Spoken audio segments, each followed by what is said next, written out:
Alhamdulillah. In the name of Allah, the most merciful, the most compassionate. Let me ask you something deeply personal. Why is it that even when you pray, even when you try, your heart still feels heavy? Why do you feel stuck, tired, lost, even though you know the truth? What if I told you your struggle is not because Allah has abandoned you, but because you are missing just a few simple daily habits that could completely transform your life? And here is the reality: if you don't change this now, the same stress, the same emptiness, the same distance from Allah will follow you tomorrow and the next day and years from now. But if you act today, you can unlock a life of peace, barakah, and closeness to Allah that you never imagined. Allah tells us in the Quran, indeed, in the remembrance of Allah your hearts find rest. Surah Arad 13:28. The problem is not your life, the problem is disconnection. When daily habits are not aligned with Islam, the heart suffers.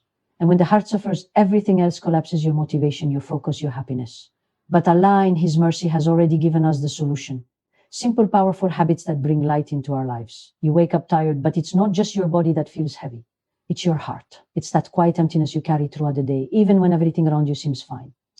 You go to sleep hoping tomorrow will feel different, but it doesn't. And deep down, you start asking yourself, why do I feel like this when I have so much to be grateful for? The truth is, what you are feeling is not just physical exhaustion. It is spiritual exhaustion. And this kind of tiredness cannot be fixed with more sleep, more entertainment, or more distractions, because your soul is in need and it is calling you back to Allah. When the connection with Allah becomes weak, the heart begins to feel lost. You may still pray, you may still believe, but without consistency and presence, the nourishment of the soul starts to fade. Just like your body weakens without food, your soul weakens without remembrance. And when the soul is weak, everything feels harder, younger responsibilities feel heavier, your patience becomes thinner, and your motivation slowly disappears. This is why you can have a full night of sleep and still wake up feeling drained, because the rest of your body got, your soul did not. Allah reminds us that true peace is not found in this world, but in Him. And yet we often begin our day disconnected, reaching for our phones before we reach for Allah, filling our minds before we fill our hearts. Without realizing it, we are starting the day empty and then wondering why we feel depleted by the end of it. But here is the beautiful part. Allah in His mercy has made the solution simple. You don't need hours. You don't need perfection. You just need sincerity and a small consistent step. Imagine this. You wake up for Fajr even if it feels difficult. You stand before Allah while the world is still quiet. In that moment, it is just you and your Creator. No noise, no pressure, no expectations, just peace. Then you sit for a few minutes, even if it's only 5, and you remember Allah. You say Subhanallah, Allahu Akbar slowly, with intention. You thank Him for another day. You breathe, and for the first time in a long time, your heart feels a sense of calm. That small act, that simple habit begins to refill what has been empty inside you. And you will notice something change. Your day won't necessarily become easier, but you will become stronger. The same problems will exist, but they won't weigh you down the same way. Because now your heart is connected, your soul is nourished. Consistency is the key. It's not about doing something big once and then stopping. It's about doing something small every day, even when you don't feel like it, especially when you don't feel like it. Because those are the moments that define your relationship with Allah. So if you feel tired, don't just rest your body, revive your soul. Return to Allah in the quiet moments of your day. Speak to Him, remember Him, rely on Him. And slowly, gently, you will feel that heaviness begin to lift. You go through your day constantly busy, moving from one task to another, trying to keep up with responsibilities, deadlines, and expectations. By the end of the day, you feel exhausted.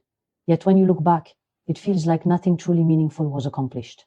Hours passed, energy was spent, but something is missing. There is a lack of satisfaction, a lack of peace, and deep inside, a question begins to form.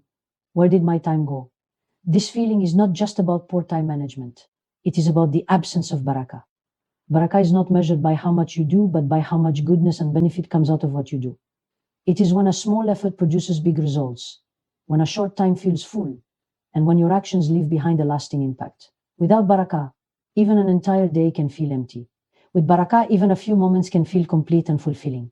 Many of us unknowingly live our days without inviting barakah into them. We wake up rushing, we jump into tasks without intention, and we move through life on autopilot. Our actions become routine, disconnected from purpose. And when actions lose purpose, they lose their weight in the sight of Allah. This is why the same work, the same effort can either feel draining or deeply rewarding depending on the intention behind it. In Islam, intention is not a small detail. It is the foundation of every action.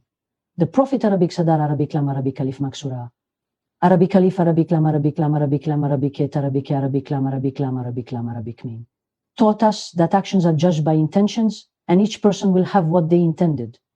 This means that something as ordinary as working, studying, cooking, or even resting can become an act of worship if it is done for the sake of Allah. And when an action becomes worship, Allah places barakah in it. Imagine starting your day differently. You begin any task, you pause for a moment and renew your intention. You tell yourself, I am doing this for the sake of Allah. I am fulfilling my responsibilities in a way that pleases Him. That simple shift changes everything. Your work is no longer just work, it becomes an Arabic tin, Arabic ba, Arabic alif, Arabic talif, Arabic letter 61. Your effort is no longer just effort, it becomes reward. And you will begin to notice something beautiful. Tasks that once felt heavy start to feel lighter. Time begins to feel more organized, even if your schedule has not changed. You accomplish more with less stress. This is the quiet power of barakah. It doesn't always show itself in obvious ways, but you feel it in your heart, in your clarity, and in your sense of fulfillment. On the other hand, when intention is missing, even success can feel empty. You may achieve your goals, complete your tasks, and meet expectations, yet still feel unsatisfied. That is because the soul was not fed along the way. The connection with Allah was not present, so the heart did not receive what it truly needed. Bringing barakah into your life does not require major changes. It begins with awareness. Before you start your day, make a conscious intention to seek Allah's pleasure in everything you do. Before each task, remind yourself why you are doing it. Keep your heart aligned, even if your actions are simple. And remember, barakah is a gift from Allah. It is something you ask for, something you seek through sincerity and consistency. So turn to Him often. Make dua for barakah in your time, your work, your efforts, and your life. Because when Allah places barakah in something, it becomes enough, even if it seems small. You pick up your phone just to check one thing and suddenly an hour is gone. You scroll, you watch, you compare, you react. It feels harmless in the moment, even relaxing. But when you finally put the phone down, there is a strange emptiness inside. Nothing you consumed truly stayed with you. Nothing truly benefited you. And yet quietly took something from you, their time, their focus, their Arabic lam, Arabic ba. This is one of the greatest struggles of our time. Not a lack of knowledge, not a lack of opportunity, but a constant state of distraction. The dunya is louder than ever. It pulls your attention in every direction, fills your mind with noise, and slowly distances your heart from what truly matters. And the most dangerous part is, it doesn't feel dangerous. It feels normal. But when the heart is constantly attached to distractions, it becomes weak. It loses its sensitivity. Things that once moved you no longer affect you. Your connection with Allah begins to feel distant, not because He moved away from you, but because your attention has moved away from Him. Allah describes this Arabic dal, Arabic nun, Arabic yet, Arabic alif as temporary, as something that distracts and deceives if we are not careful. Yet we often treat it as if it is everything. We invest our time, our energy, and our emotions into things that will not last. We compare our lives to others, chasing an image of happiness that is never truly fulfilling. And in doing so, we neglect the one source that brings real peace, the words of Allah. The Quran is not just a book to be read occasionally. It is a guide, a light, a source of healing for the heart. But when distractions take over, the Quran slowly disappears from our daily routine. Days go by, sometimes weeks, without opening it. And without realizing it, the heart becomes dry. Think about it. The same way your body needs water every day, your soul needs the Quran every day. Without it, you begin to feel lost, even if everything else in your life seems fine on the surface. The solution is not to completely disconnect from the world. Islam does not ask you to abandon your responsibilities or avoid all forms of relaxation, but it teaches you balance. It teaches you to control your attention instead of letting your attention control you. Start small. Replace just a few minutes of distraction with something meaningful. Instead of reaching for your phone first thing in the morning or before going to sleep, reach for the Quran. Even if it is just one page, even if it takes only a few minutes, what matters is consistency. Create a moment in your day where the noise stops, where you sit quietly, open the Quran, and allow its words to speak to your heart. You may not understand everything at once, and that is okay. What matters is that you are showing up, that you are making space for Allah in your daily life. Over time, you will notice a shift. The same distractions that once felt irresistible will start to lose their hold on you. Your heart will begin to feel more at peace, more focused, more alive, because now it is being nourished by something real. And remember, every moment you choose the Quran over distraction, you are choosing your akora over your dunya. You are choosing depth over emptiness. You are choosing light over noise. You stand in prayer 5 times a day. You bow, you prostrate, you recite the words you have known for years. From the outside, everything looks complete. But inside, something feels missing. Your mind drifts from one thought to another. You think about your responsibilities, your worries, your plans. Before you realize it, the prayer is over, and you barely remember what you said. And then a quiet question settles in your heart. Did I really connect with Allah, or did I just go through the motions? This is a struggle many people face but rarely talk about. Salah, which is meant to be the source of peace and relief, slowly becomes a routine. Something we check off our list instead of something we experience deeply. And when that happens, we begin to lose the very gift that Allah has given us to heal our hearts. Salah is not just physical movements. It is not just recitation. It is a meeting, a direct personal meeting between you and your Creator. It is the one moment in your day where you step away from everything else and stand in front of Allah, the one who knows you better than you know yourself. But if the heart is not present, if the mind is not aware, that meeting loses its depth. The impact of this disconnection is deeper than we realize. When salah becomes routine, it no longer protects you the way it is meant to. Allah tells us that prayer prevents immorality and wrongdoing. But that effect comes from a prayer that is alive, a prayer that is felt. When the heart is absent, the Arabic ta Arabic comes at alif, Arabic tat Arabic rat becomes weak. And slowly you may find yourself struggling more with patience, with focus, with consistency in other areas of your life. But the beauty of this struggle is that it has a solution. And the solution is not complicated. It does not require you to change everything overnight. It simply asks you to slow down and bring your heart back into your prayer. Before you even begin your salah, pause for a moment. Take a breath. Remind yourself who you are about to stand before. This is not just another task. This is your moment with Allah. Let that realization settle in your heart. When you raise your hands and say Allahu Akbar, understand what you are saying. You are declaring that Allah is greater than everything, greater than your worries, your distractions, your thoughts. In that moment, everything else should become small. As you recite, try to focus on the meanings, even if you only understand a few words. When you say Alhamdulillahi Rabbil Alamin, feel gratitude. When you say Ar-Rahman Ar-Rahim, remember His mercy in your life. Let your words connect to your heart, even in a simple way. And when your mind drifts and it will gently bring it back. Do not become frustrated. Do not feel like a failure. Every time you return your focus, you are strengthening your connection. It is a process, not a perfect performance. Even if one prayer in your day feels different, more present, more sincere, that is a Arabic Alif, Arabic Alif, Arabic Alif, Arabic Alif, Arabic Alif again. It can remind you of what salah is meant to be. Over time, as you continue to approach your prayer with intention in Arabic Yet, Arabic Dad, Arabic Wabi, Arabic Rat, you will start to feel a change. The same salah that once felt like a routine will begin to feel like a refuge, a place where you can breathe, where you can release your burdens, where you can find peace no matter what is happening around you. Because true salah is not just something you perform. It is something that transforms you from within. You carry so much inside you. Worries about your future, pressure from your responsibilities, fears you don't even share with anyone. You think about your problems constantly, trying to solve everything on your own, trying to control every outcome. And the more you think, the heavier it feels. The more you try to manage everything alone, the more overwhelmed you become. Until one day you realize you are exhausted, not just physically, but emotionally and mentally drained. This is what happens when you carry what was never meant for you to carry alone. As human beings, we are limited. Our knowledge is limited, our control is limited, our strength is limited. Yet we live as if everything depends entirely on us. We plan, we worry, we overthink, and we hold on to outcomes so tightly that we forget there is one who is fully in control. And when we forget that, stress becomes constant, anxiety becomes familiar, and peace begins to feel distant. But Islam teaches us something powerful, something liberating. You are not alone in this life. You were never meant to be. Allah is Al-Wakil, the one who takes care of all affairs. He is Al-Hakim, the most wise, who knows what you do not know. And when you truly understand this, something begins to shift inside you. Tawakkul is not just a concept. It is a way of living. It is doing your best, putting in your effort, and then trusting Allah completely with the results. It is knowing that whatever happens is not random, but part of a plan designed by the one who loves you more than you can imagine. The problem is misunderstand tawakkul. They think it means doing nothing and expecting everything to work out. But true tawakkul is balance. You tie your camel and then you trust Allah. You take the steps you can and then you release what you cannot control. When you don't practice tawakkul, you end up carrying the weight of both effort and outcome. You work, and at the same time you worry endlessly about what will happen. You make decisions and then you replay them over and over in your mind.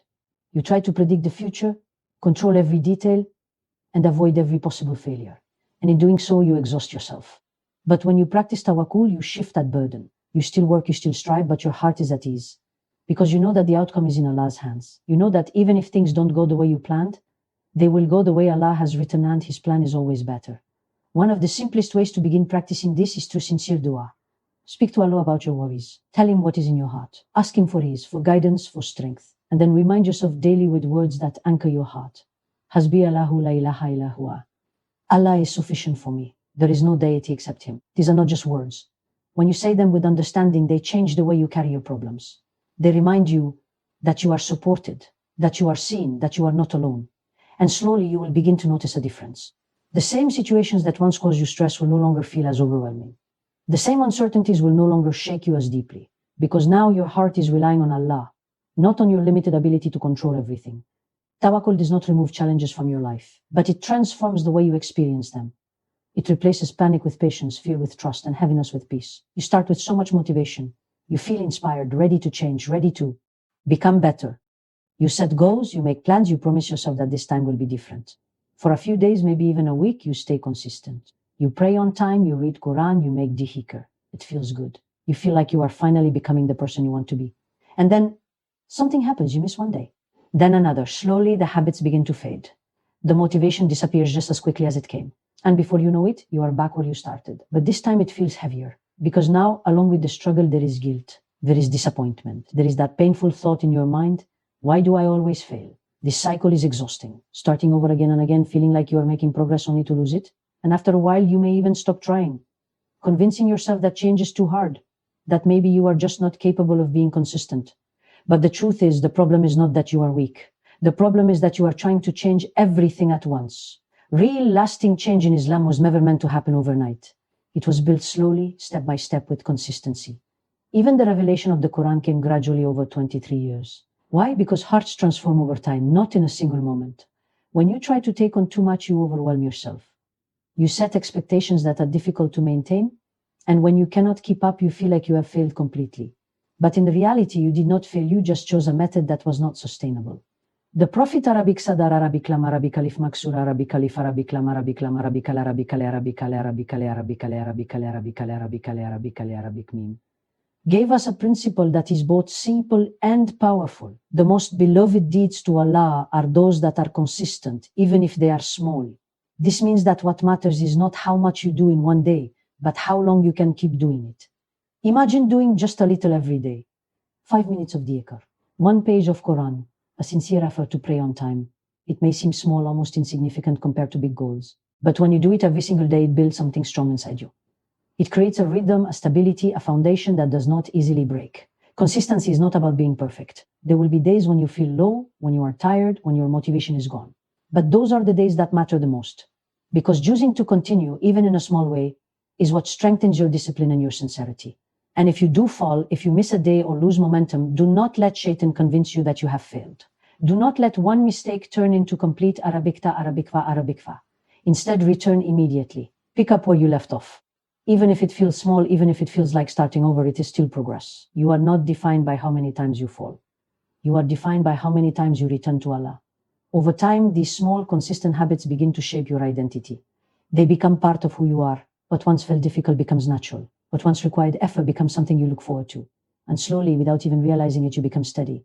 Not perfect, but consistent. Not flawless, but sincere. This is how real change happens. Quietly, gradually, through small actions that you refuse to abandon. Listen carefully. You don't need to change your whole life overnight.